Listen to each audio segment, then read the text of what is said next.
Alors bienvenue dans cette vidéo sur le diviseur. Voilà mon diviseur qui est monté sur ma fraiseuse. J'ai monté un mandrin devant pour qu'on puisse voir les rotations, comment ça se passe. Vous voyez que de base mon diviseur je le monte rarement en permanence avec la manivelle. La raison elle est très simple, c'est que ici à l'arrière j'ai un système d'indexation rapide qui me permet de faire à peu près toutes les divisions courantes très rapidement. En fait, j'ai deux disques qui sont rainurés avec ici un doigt qui vient se prendre dans les rainures et qui me permet de faire mes divisions très rapidement. En fait, quand je fais des répartitions sur 120 degrés comme ça, 3 répartitions, avec la manivelle j'aurais dû faire 13 tours plus un tiers de tour pour faire la même chose. Donc c'est pour ça que je ne monte pas en permanence. Maintenant on va quand même passer pour cette vidéo sur le montage de l'ensemble de la manivelle. Donc pour ça je vais retirer le bouchon que j'ai fait pour éviter d'avoir du chenille qui rentre dedans. Voilà la vis sans fin avec la partie où on aura le disque et la manivelle que je vais mettre à l'intérieur. C'est la partie qui est, je dirais, des fois un petit peu plus compliquée à trouver. Voilà, et on a trouvé l'emplacement. Il faut juste que je la tourne.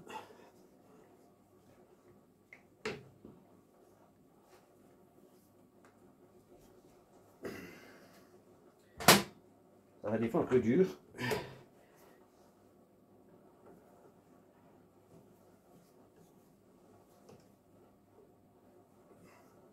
Voilà.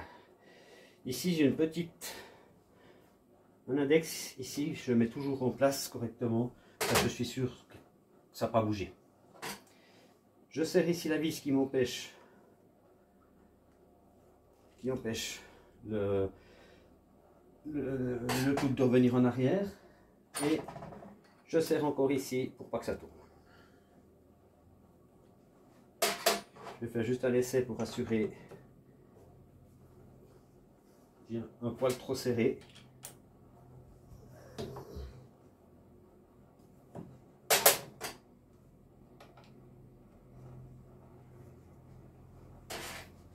Voilà. Donc là on est bon. Ensuite, là-dessus, on va venir y monter le disque. Le disque, on a dit que c'est un disque de 42 trous. Donc j'ai mis 3 disques. J'ai mis 3 disques ici. Donc ce que je vais faire, c'est celui-là, c'est le disque 2. Donc la première chose que je fais sur le disque, je le prends, puis je marque le premier trou. Et je dois faire 6 espaces, si je ne me trompe pas, 6 espaces sur ce disque-là. Donc je compte 1 trou, 2 trous, 3 trous, 4 trous, 5 trous, 6 trous. Et je fais une marque. Donc ça me fait 1 espace, 2 espaces, 3 espaces, 4 espaces, 5 espaces, 6 espaces. Ou le trou 0, 1, 2, 3, 4, 5, 6. Une fois que ça c'est fait, je viens assembler mon disque. J'y mets, je le visse.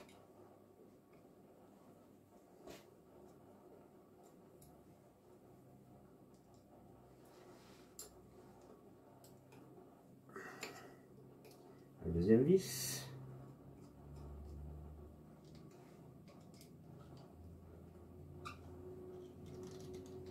Là c'est fait. Bien, ensuite la lidade. La lidade, elle est, donc il y a 2 pièces pour la lidade dans elle-même. Une rondelle ressort qui permettra de faire la friction, et puis la rondelle qui la serre. Donc je mets mon alidade. Il est peut-être pas tout à fait aligné.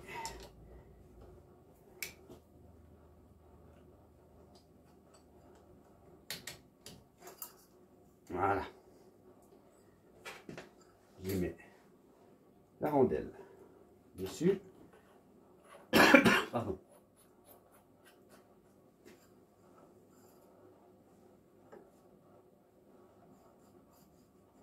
Ça c'est bon.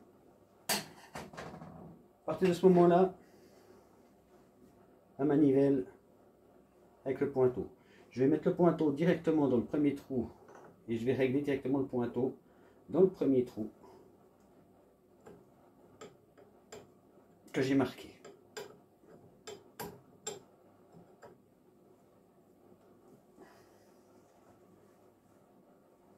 Voilà. Et je serre la manivelle.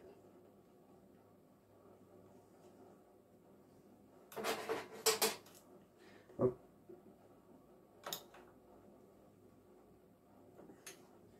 Je contrôle que ça fonctionne, ça fonctionne. Je me remets dans le premier trou, je viens appuyer la lidade contre. Je prends l'autre partie et je viens la régler juste après le deuxième trou que j'ai marqué. Donc, en l'occurrence mon sixième trou. Et là, c'est un petit peu plus compliqué, là, je serre mon alidade de manière à ce qu'elle ne bouge plus. Je contrôle que ça ne bouge plus. Et puis l'on est prêt à usiner. À partir de là, maintenant, chaque fois, je vais faire, pour chaque usinage, je vais faire un tour de manivelle, plus l'espace que j'ai entre mon alidade. Donc une fois que vous avez pris vos réglages de vos références, vous faites une première passe, dégagez la manivelle, un tour, plus l'espace que j'ai sur mon alidade. À partir de ce moment-là, vous ramenez l'alidade contre, vous faites une passe. Un tour, plus l'espace. Vous ramenez l'alidade, vous refaites une passe. Je le fais encore une fois, un tour, plus l'espace que j'ai, j'amène mon alidade, je fais ma passe. En ayant fait ça 35 fois, j'aurais fait un tour complet, mon mondrin. Petite particularité, vous avez vu que quand je déplace, la première chose que je fais, c'est que je viens tout de suite mettre ça contre, pour pas avoir oublié. Parce que si vous faites votre passe comme ça, puis que vous faites votre tour, toc, voilà, vous faites votre tour, vous oubliez de le faire, votre passe, vous revenez, j'ai fait un tour, puis là vous n'aurez pas fait un tour et les 6 trous, vous n'aurez fait qu'un tour, donc vous n'aurez pas fait le même nombre. Donc dès qu'on a dépassé la manivelle, tout de suite on vient pousser la lidade. Et on vient pousser la lidade et non pas la tirer. Si vous la tirez, puis que c'est un petit peu mal serré là, vous risquez d'agrandir au bout d'un moment l'espace que vous avez. Tout à coup vous retrouvez avec un trou de plus. Voilà. Pas plus compliqué que ça. Maintenant vous avez vu que sur la manivelle, je peux bloquer le pointeau, ce qui me donne un axe supplémentaire pour éventuellement venir fraiser, détourer une pièce qui serait rectangulaire, la fraiser en la détourant en rond. Voilà. Je vous remercie de votre attention et je vous remercie de votre soutien aussi au blog et à tout bientôt. Bye bye.